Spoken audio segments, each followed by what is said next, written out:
Today, Sauri, a philosopher, an Orientalist, a popularizer of the Vedic culture, and a practicer of Bhakti Yoga for the last 44 years, is here with us to reveal us some of the secrets of spirituality.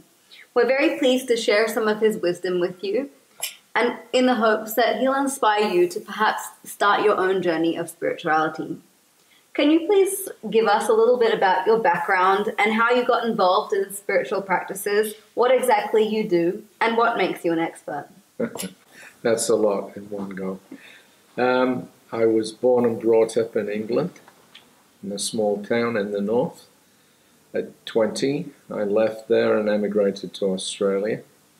At that time, I was going through some big changes in my life. I had an out-of-body experience just before I left for Australia. And it made me question everything about what my sense of reality was. So I didn't realize it at the time, but I was on a spiritual journey. As soon as I arrived in Australia, I met the devotees of the Hare Krishna movement. I'd never seen them before, but I was very attracted to what they were doing. I purchased one of their magazines.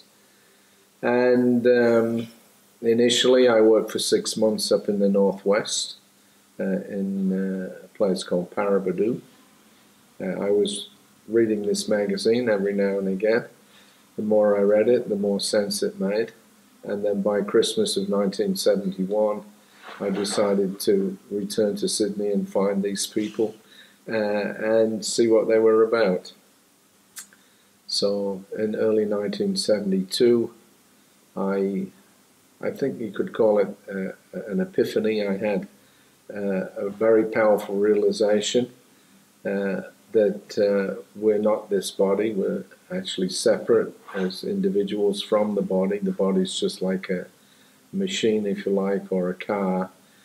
And that me as an individual living being is actually separate from that. And not only that, that there's a supreme consciousness which is directing everything. I had a very strong realization of that also. So that really transformed my view of the world and what my purpose in it was. I think up until that point, like most people, I was thinking that there was no purpose, or at least that's what I've been taught at school. It never really sat well with me, although I was not a believer in God. I was going through school, but at the same time it never really sat well with me that we were just simply products of chemicals and so-called evolution. And when I met the devotees, then I got substantiation for that feeling that actually we're not products of chemicals, we're something different. So that was my beginning of my journey. What has attracted you to the Indian or Vedic way? Well, for me, the attraction was the philosophy. I became convinced on that point that what Prabhupada was saying in his books, what I read in the magazines, it made sense. It was truth. It was beyond being, Indian or Hindu or this or that.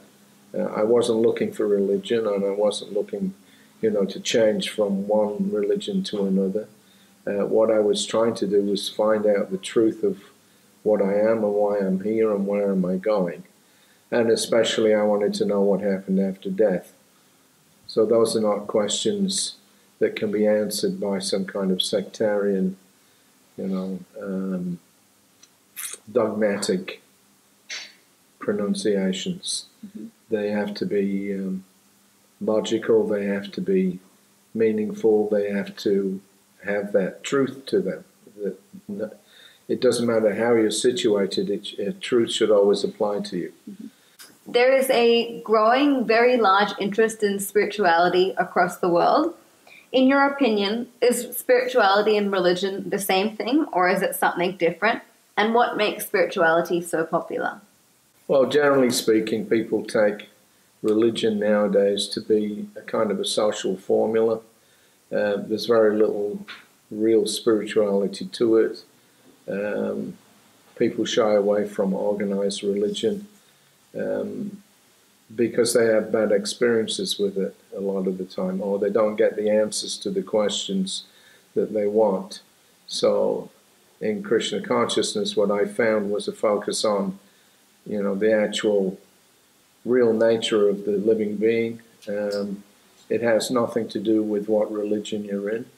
For instance, Krishna says that the body changes from childhood to youthhood to old age, and then is left behind at death, and that the living being within that body takes another birth. So that's not something that's only applicable to the Hindus, or any other religion. It's just a simple statement about the existential nature of the soul or the living being. That's what was attractive.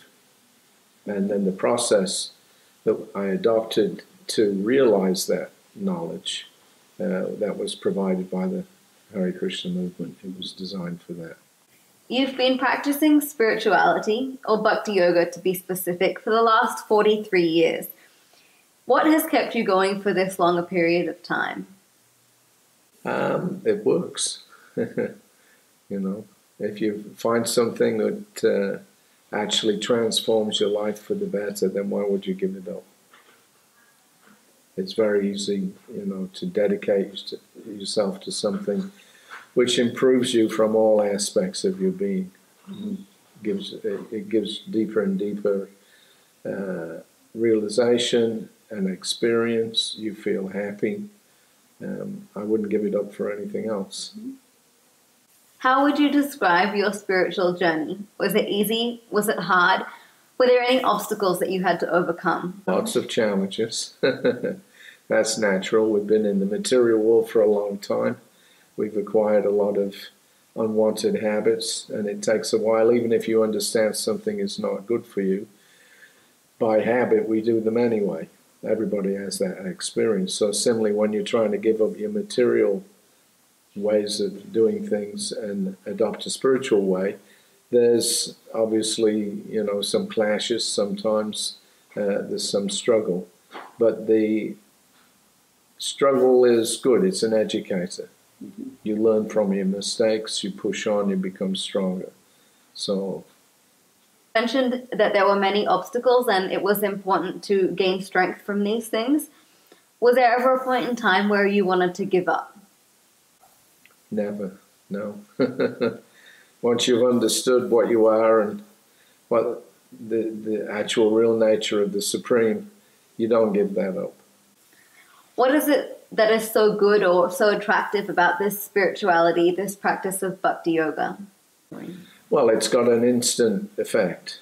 If you start chanting the Maha Mantra, Hare Krishna, Krishna Krishna, Hare Hare, Hare Rama, Rama Rama, Hare Hare, by regular chanting of the names of God, you get purified, and you feel that. It's mentioned in Bhagavad Gita, Shushukam Kartamavyayam, Pratyaksha. It's directly perceivable. When you do it, you should get a result. And we feel that as practitioners in Bhakti Yoga. Bhakti Yoga is centered around the chanting of the Maha Mantra. And you feel a transformation in your own consciousness. So it's directly perceivable. That's what makes it very real. Mm-hmm. And in your understanding, what is real spirituality? How can one define oneself or one's activity as being spiritual? Well, I would say that the beginnings of genuine spirituality is to understand that we're not this body. That's the first thing. As long as you think that you are this temporary material body, you're actually in ignorance. That's not the real nature of the soul or the living force that we are. We are in the body, but we are not the body. And unless you have a process which clearly helps you distinguish between the self, the true self, and the body, then you really don't have a spiritual practice. There are many things which are passed off as being spiritual, but they're just mental or intellectual exercises which don't really distinguish what the true nature of the self actually is.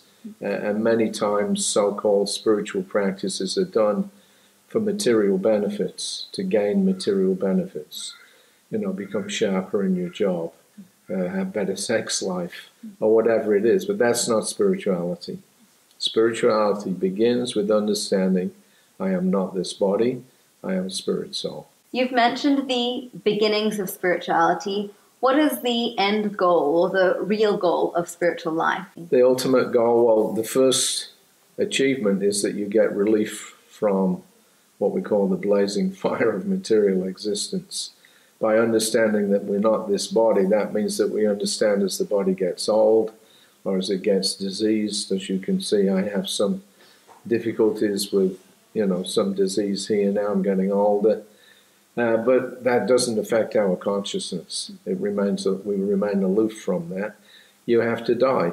So if you know you're not the body, then you immediately understand I, as a living being, am not going to just disappear or evaporate when the body is finished.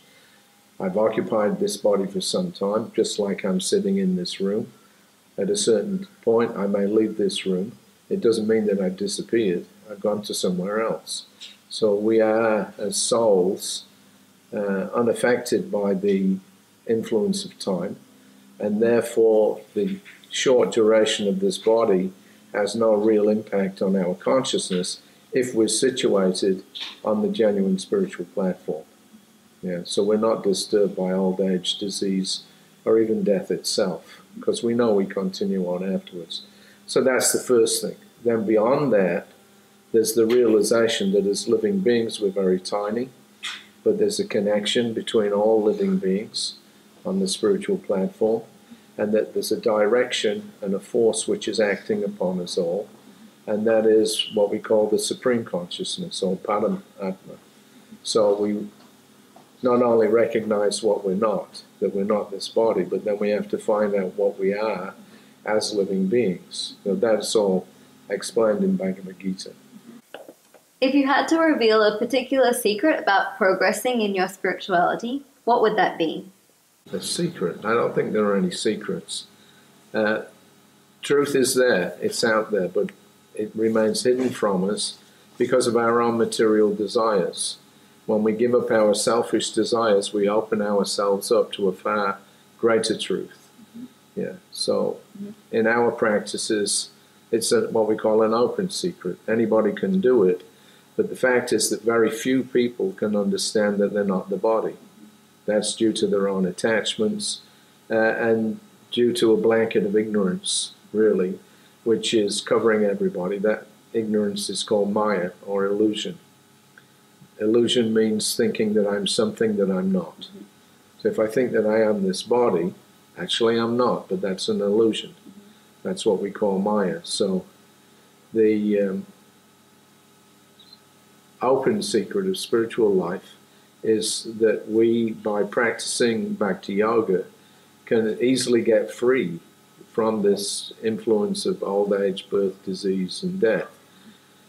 People generally, they don't like to believe that. I don't know why. Or they think that it's something that's an impossibility, and they're incredulous. But actually, it's a fact. So it's not a secret in the sense that the knowledge is hidden away. It's openly available. But it's a secret in the sense that even though people are faced with it, reality, they don't accept it, they don't see it, they don't perceive it. So there's a kind of like a screen there over the brain or the senses of perception. That has to be removed. You've spoken a little bit about illusion, or Maya as you called it. What are some of the common problems? Is this one of them that people experience in their practice of spirituality or yoga? Well, I think that people are being misled a lot of the time. Yeah. Either under the guise of so-called science, materialistic science, which tells us that there's no God, that there's no soul, that there's nothing beyond the combinations of chemicals. This is ignorance. And similarly with religions which direct people to pray for, material wealth and position and improvement. That's also another form of illusion.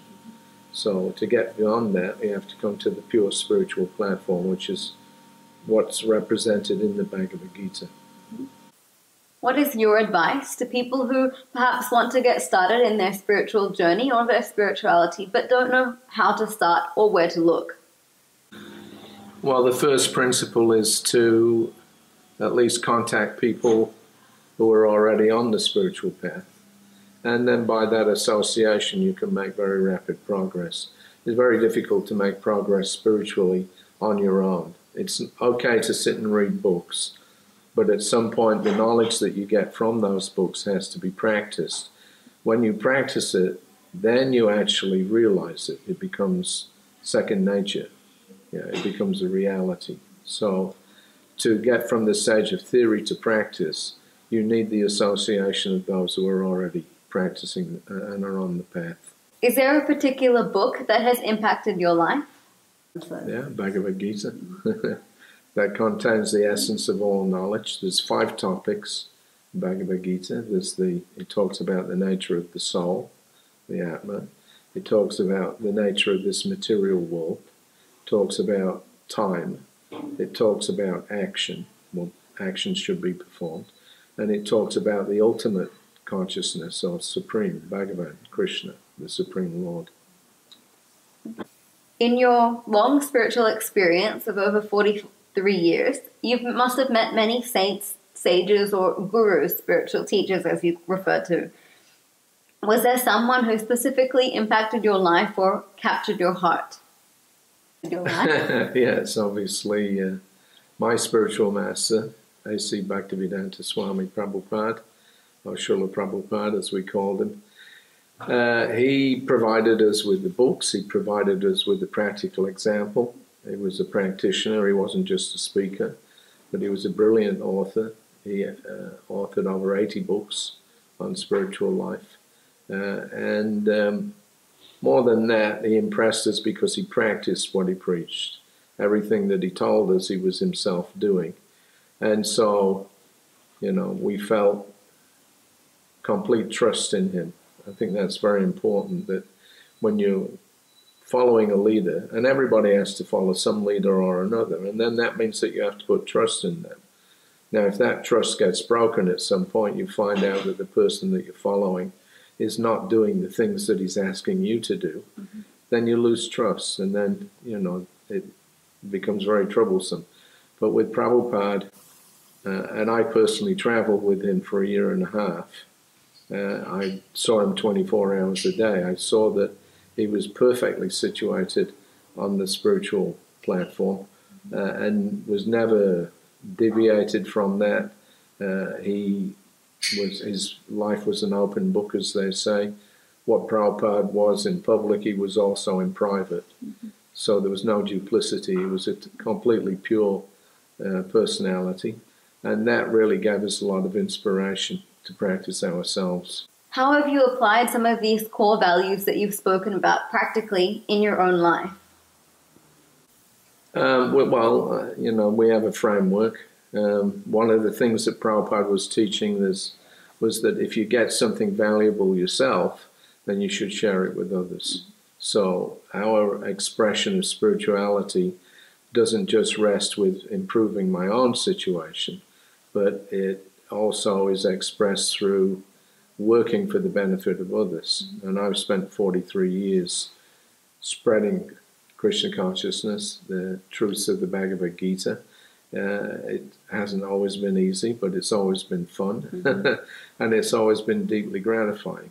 And as I mentioned, that when you actually practice something, that's when you realize it. So our avenue of practice is, that outreach to others, to give other people a chance to improve their own lives. And you get tremendous satisfaction from doing that. I'm aware that you write several books, or you've written several books to date. What led you to become a writer? Did you ever see that you were going to be a writer at a later stage in your life? Well, after traveling with Srila Prabhupada, I was actually, during the time I was traveling with him, I was keeping a diary. I thought it was important to keep a record of what was happening. For people in the future to look back and be able to see what a great personality that he was. I was aware that apart from it being a personal value, it was a historical document. So after Prabhupada left the planet in 1977, then I felt that all the experiences that I'd shared with him, they should be shared with as many people as possible. So I'm not by nature a writer, and I'm certainly not interested in writing for my own, name and fame or for a living. My purpose was to give the information that I garnered to as many people as possible and allow people to see in more intimate detail the life of a pure devotee, a pure saint, as Prabhupada was. So far I've written 5 volumes of a work called Transcendental Diary. I have 2 more volumes still to do yet. It's taken me a long time to get them out, but I'm gradually getting there. And I found that they've been very well received. People who read them, read about Prabhupada, they get inspired themselves in their own spiritual lives. So you've explained that you're writing about your spiritual teacher and your personal association with him. What do other people gain or outsiders gain? What is their benefit from reading these particular books? Everything that they read there will benefit them. Because Prabhupada's whole life was an expression of pure spirituality. So every action that he performed, everything that he said was all in that direction. And you can see, Prabhupada himself gave an example about one of the books that he had translated called the Chaitanya Charitamrita, which is the life story of Chaitanya Mahaprabhu. Prabhupada said that it doesn't matter which section of the books you read, they're all sweet. It's like sugar. It doesn't matter where you get the sugar from, it's always sweet. So even if a person doesn't know the full picture, even if they don't understand the whole philosophy, it doesn't matter. Whatever they read there, they'll benefit, they'll get inspired by. And they'll be instructed as well. I've tried to not just present, personal anecdotes, but a lot of what Prabhupada was teaching every day as well is included. So you got a nice mix of philosophy and practice. Where can people find your books or get more information about spirituality or the Bhakti Yoga path in particular? Well, my book, Transcendental Diary, is available on my website, lotusimprints.com. There's a section there for books. I've got it in ebook form nowadays, so they can get it there. There's also a lot of audio material that's available for free download. I travel a lot and I give seminars on Prabhupada's life from different aspects. So I have about 8 or 9 different seminars which have been recorded, and then those files are available on the website for free download. Thank you. That was Hari Sauri Dasa, a philosopher, an expert on Bhakti Yoga, and a practitioner of spirituality, and an author.